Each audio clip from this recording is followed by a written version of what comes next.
a Democrat in the Senate race, Curtis Hill for governor, plus the latest school voucher report and more. From the television studios at WFYI, it's Indiana Week in Review for the week ending June 16th, 2023. Indiana Week in Review is made possible by the supporters of Indiana Public Broadcasting Stations. This week, former longtime alcohol lobbyist Mark Carmichael is Indiana Democrats' first candidate this cycle to announce a bid for U.S. Senate.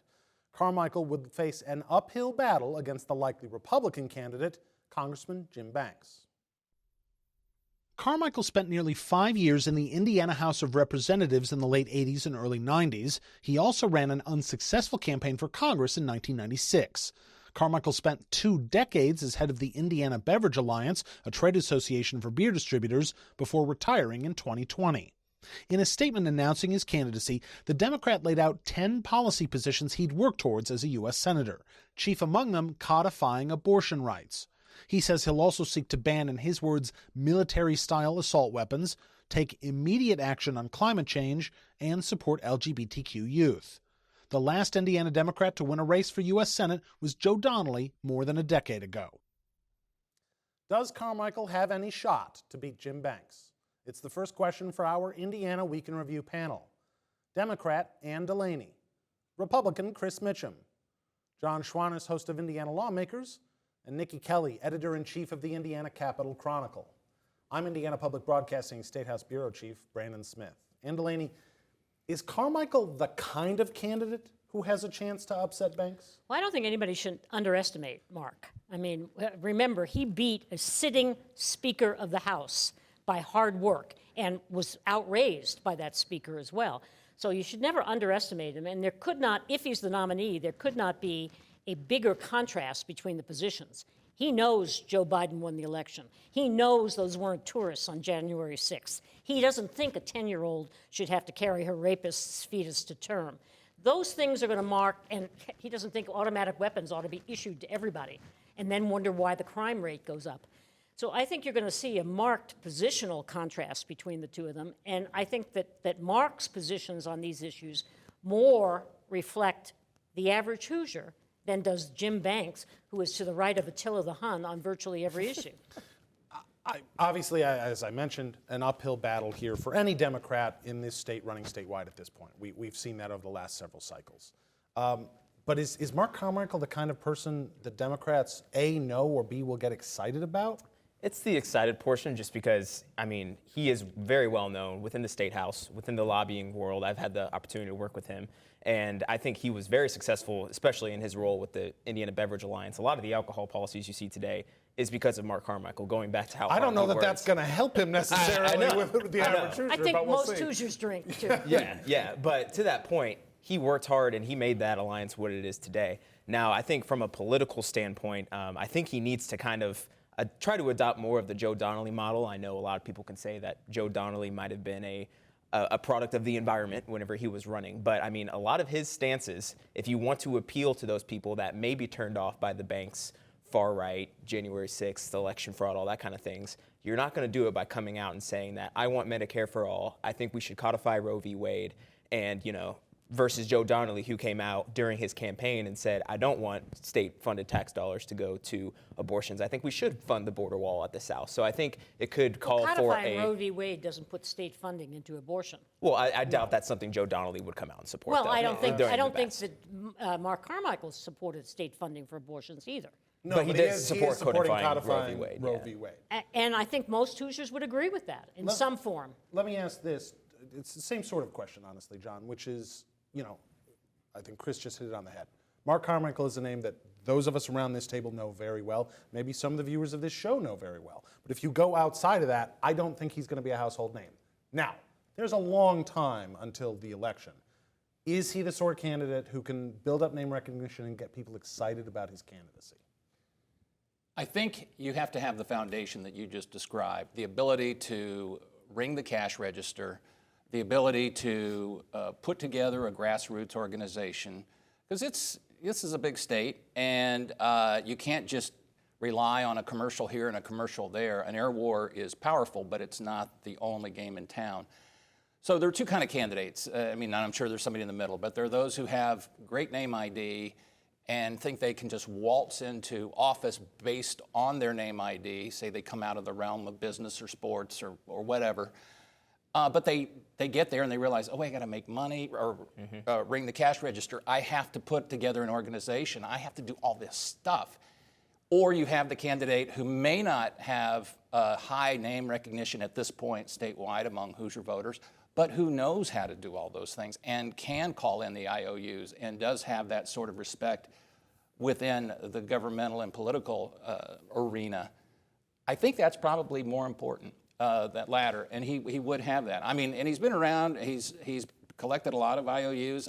I'm old enough to remember covering him when he was in the House. And that photo that everybody, those who were watching on television probably giggled at, that's how I still remember him. So, I think the problem for Democrats, and this is, I mean, it's not a shock to anybody, is listening to John just describe those two types of candidates. I think Democrats have seen those two types of candidates run for the U.S. Senate in recent years. One of them, the first one, was Evan Bayh. Tons of name recognition, didn't run a very good campaign in 2016.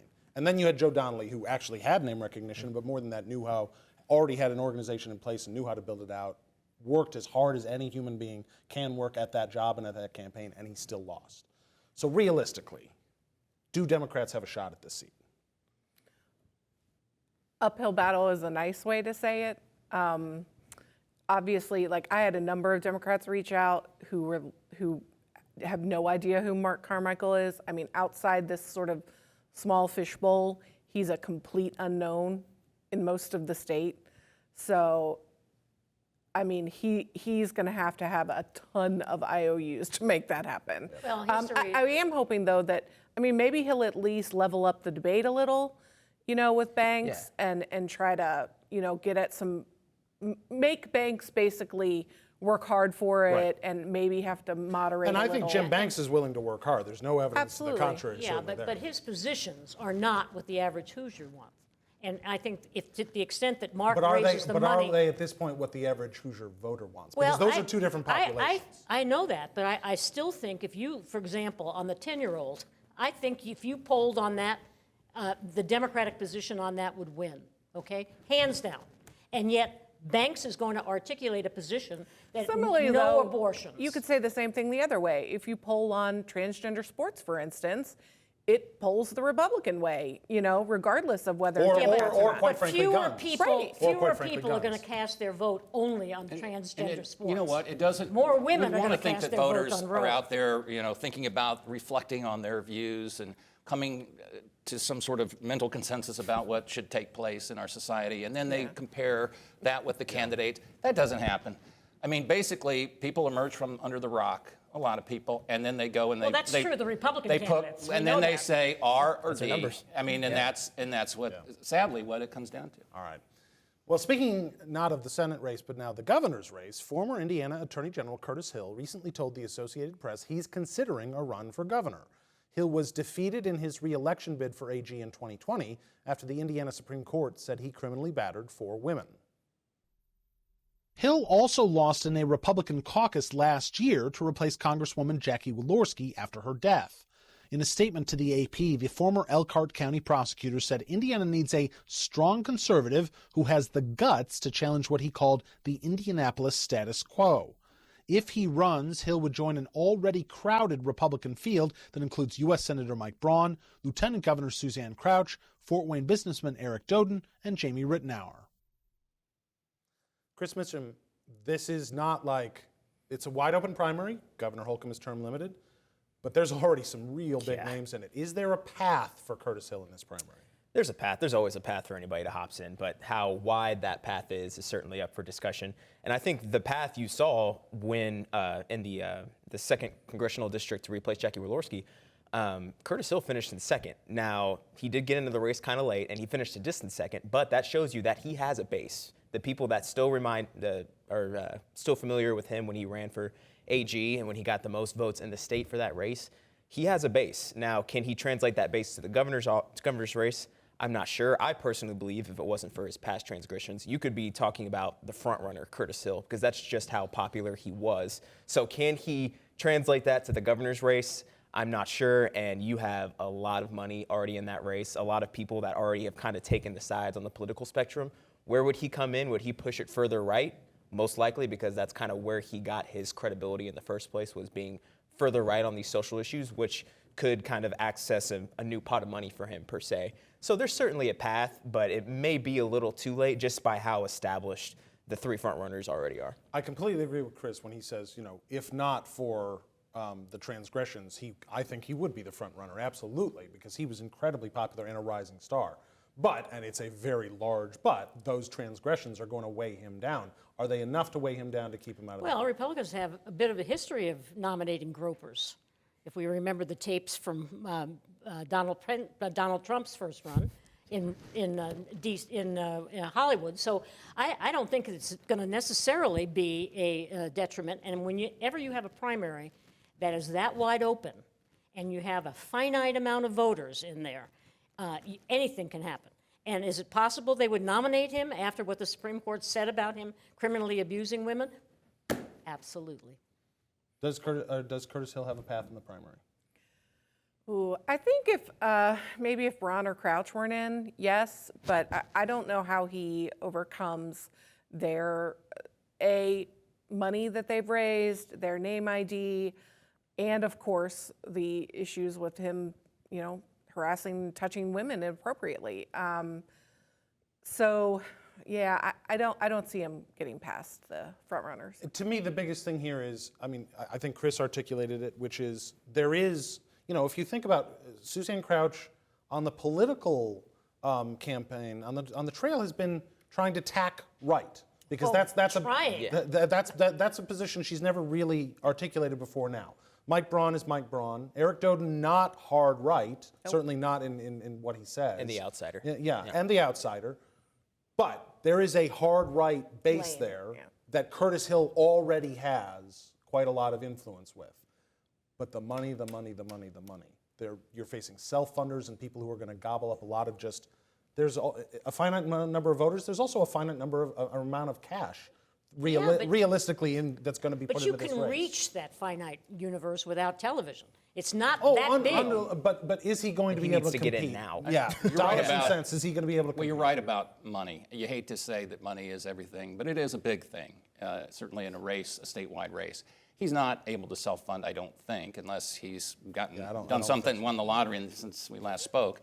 So that puts him at a bit of a disadvantage. Getting into the game a little bit, quote-unquote, late. Yeah, what used to be right on time. I know, What used to be right on time is now very late. The new rules. Yeah. But, there is, somebody alluded to this, there's an inverse correlation between predictability and number of people in the race. Right. And just when you think you have something figured out, the more people get into that race, the predictability, the certainty goes down. opposite direction. Yeah, it's not like you're shooting for 50% of that. Right, because then all of a sudden you're just looking at plurality. How dedicated your 30% is. That's what and counts. you see all kinds of horse trading. It's I'll back out. I'm going to support you. I'll bring my people, et cetera, et cetera, et cetera. And you do wonder how much his past transgressions did have an impact in that second congressional kind of private GOP race. Because when he was asked about it, right, even dating back to the AG's office, he just said, it's fine. I mean, it wasn't fine, but, that's in the past. We can move past that, and I'm not sure maybe if he tries to take a different approach of how to maybe try to kind of come back to that. To the address that people could be in pathway. To your point, he had a solid little base of support in that 2nd District precinct caucus, or in that caucus, but it was a distant second. I mean, Rudy Yakim won on the first ballot in a large field of candidates, which is hard to do with that many candidates in a private caucus. So we'll see. Time now for viewer feedback. Each week we post an unscientific online poll question. And this week's question is, can Curtis Hill win the Republican nomination for governor? A, yes, or B, no. Last week's question was, will Micah Beckwith be the GOP nominee for lieutenant governor? 14% of you say yes, 86% say no. I'm not sure I'm quite as confident of that. If you'd like to take part in the poll, go to WFYI.org/IWIR and look for the poll. Indiana's voucher program to pay for student tuition at private and religious schools cost more taxpayer money than last year. WFYI's Eric Weddle reports students who received vouchers are also less racially diverse than the previous year. The school voucher program was originally intended to help low-income students. In the past decade, the state's Republican majority expanded eligibility. A new state report describes the average student now using a voucher as white and coming from a home with an income of $81,000. Indiana's median household income is much less than that. The report says more than 53,000 students used a voucher last school year. The program cost the state more than $300 million. Next month, a new law will make nearly all students eligible for a voucher. Nikki Kelly, quite frankly, especially after what the legislature just did this past session, does it matter anymore who the voucher program serves? I mean, it matters in the sense of we need to know where the state dollars are going. I mean, for all intents and purposes, after the new law goes into effect July 1, it covers virtually every child in the state. Except the wealthiest of the wealthy. Correct, but yeah, virtually. It's like 3% that it won't cover. Yeah. So, but I do think it is important for us to know who we're giving the money to. I mean, you know, if it ends up skewing even more all white, all rich, all, you know, suburban, you know, I mean, at some point, it's an unfunded liability that's going to rival, Keep going. that's just going to keep rivaling the other, and so our traditional public schools. So I hope that lawmakers read these reports, although I'm pretty sure they would, at least Republicans, would be pretty happy with it. Yeah, to that point, in the sense that it doesn't matter who it serves, I guess the way I'll ask it to you, which is, to Republicans, does it matter who it serves as long as whoever wants it gets it? Not to the people who envisioned this whole thing back, you know, a decade ago and were the architects of it. I think they'd be very happy to see it be truly universal, which, again, for all practical purposes it is. And if that means that families, well-heeled families, are sending kids to private school using vouchers and they would have gone to those same schools otherwise, so be it. The question is, you know, there isn't any, you know, people are, one of the arguments we heard this session was it's what, 93% of people go to public school. So we're only talking about 7%. Well, there's no cap, there's no guidelines. I remember when that was 2%. Right. You know, Well, and theoretically, I mean, let's play, in theory, if you had enough people getting into the education business, and they tend to draw, the dollars in education tend to get people into the game, you could have 80%, again, not likely, you could have it the other direction. Yeah. And then you don't roll it back because that's the real challenge. Yeah. Good luck to anybody who goes and tells people, especially the well-heeled individuals who have political clout, and can say, you're trying to take away this hard-earned benefit. It's not hard-earned. It's a well, gift. but let me ask this. This breakdown was largely about who the student is. But is the more important question, especially now that it is virtually universal, is the more important question going to be outcomes? Are we actually serving these students that we are giving public dollars to as well as we could be if they were being served in a public school? There was a push for that, right? I mean, Senator Ryan Mishler, the chairman of the Appropriations Committee, basically said he's not the biggest fan of this because there's no accountability. There's no outcome. We need to be focusing on these outcomes. And as of right now, I don't see the outcomes necessary in order to have this huge expansion of eligibility. So I definitely think there is a voice, not only Senator Mishler, but maybe those in the Senate caucus and maybe even some in the House Republicans as well, that want to focus on the outcomes. And information like this is never bad. Yeah, it's exactly kind of what we expected, you know, more wealthy, typically more white people getting more involved in this. But I'm hoping with these numbers, we can also start talking about outreach and how, you know, if we do see that maybe the black population, you know, compared to the white person, disproportionately is not raising fast enough, that's where we can kind of start, ideally, targeting those demographics to try to push this program further. This is a classic bait and switch Republican. Remember when this started? It was supposed to take poor kids out of failing schools. That's what it was supposed to do. Where are we now? We're now going to be subsidizing Park Tutor, is what we're going to be doing, okay? Park Tutor doesn't take vouchers. Oh, okay. Well, then For now, they don't. For now. That's on the rise as well. But that issue aside, I don't understand why rural Republicans put up with this. You know, you don't have choice in a lot of these rural counties. And what they're doing is taking money from the institutions that these people in rural counties value, their schools, and you're taking it away to put it into metropolitan areas for rich people. And for the first time in the more than decade since we finally saw that start to rear its head in the Senate Republican caucus this year. But let me ask you this, Nikki. Because we just talked to this week, the Legislative Council met. We talked to Senator Rod Bray and Speaker Todd Houston about some things. And one of the things that Roger Bray said, because it was one of the study committees, is the thing that keeps him up at night is Medicaid. It's the fastest growing part of the Indiana budget. Till now. And that's absolutely true, certainly in the dollars. But if we're talking about percentage increases, the fastest growing part of the budget is the voucher program. And that doesn't seem, well, the Senate's a little different than the House. Let's be fair, they're Republicans, and so they're going to be more concerned about a program that's helping people they don't think are their voters than a program that is helping their voters. All right, General Motors this week finally announced a multi-billion-dollar investment to build its electric vehicle battery plant in St. Joseph County. WBPE's Mark reports on the decision's impact. General Motors and Samsung will build a battery plant on nearly 660 acres of land in western St. Joseph County, the companies announced on Tuesday. Estimates for the plant call for a $3.5 billion investment that will create thousands of construction jobs and around 1,600 full-time jobs once the plant is completed. Jeff Ray, who's the president of the South Bend Regional Chamber of Commerce, called the project a game changer for the region's economy.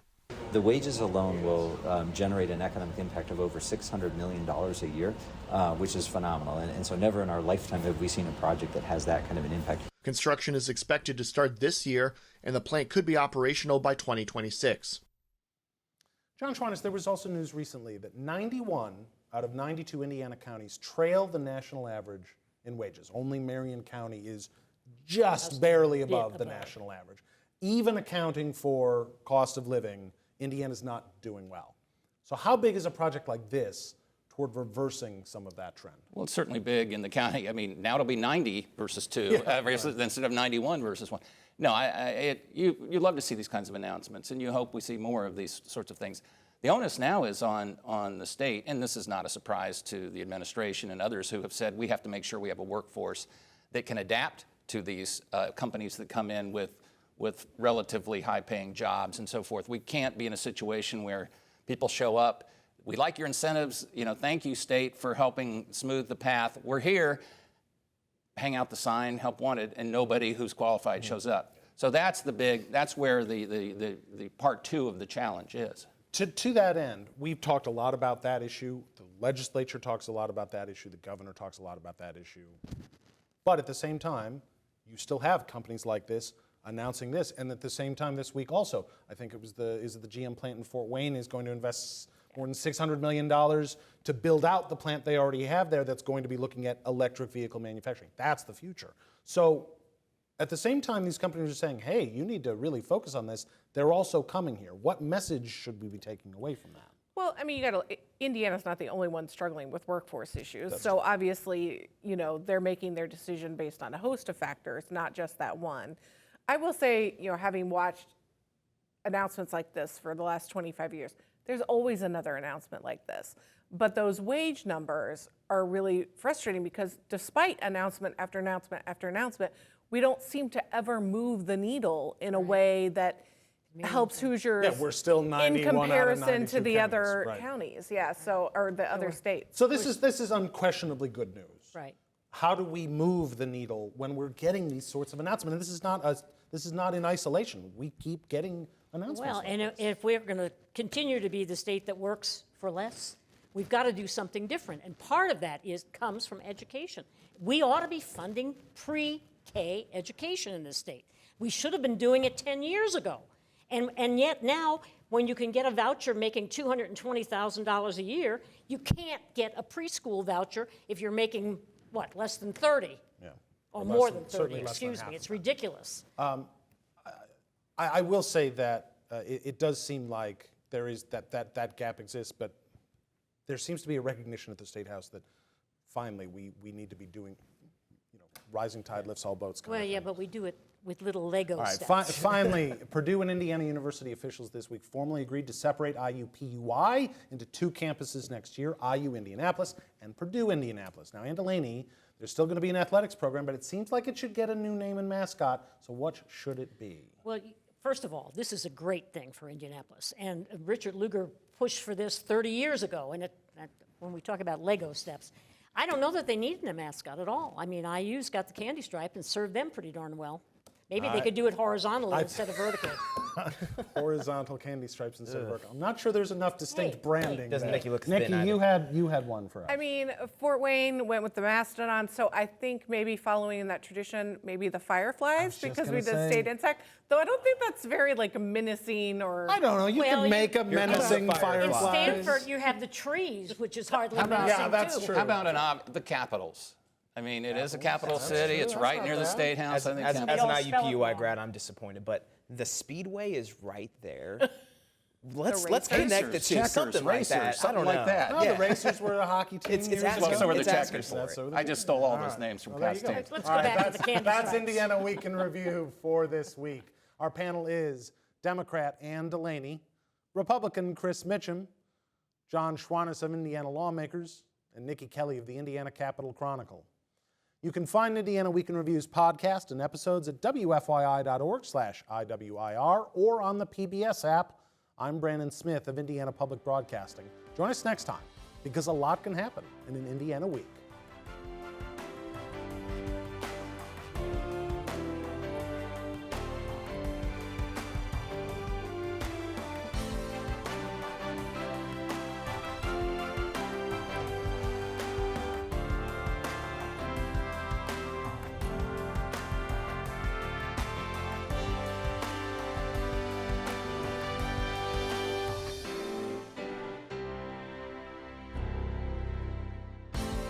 The opinions expressed are solely those of the panelists.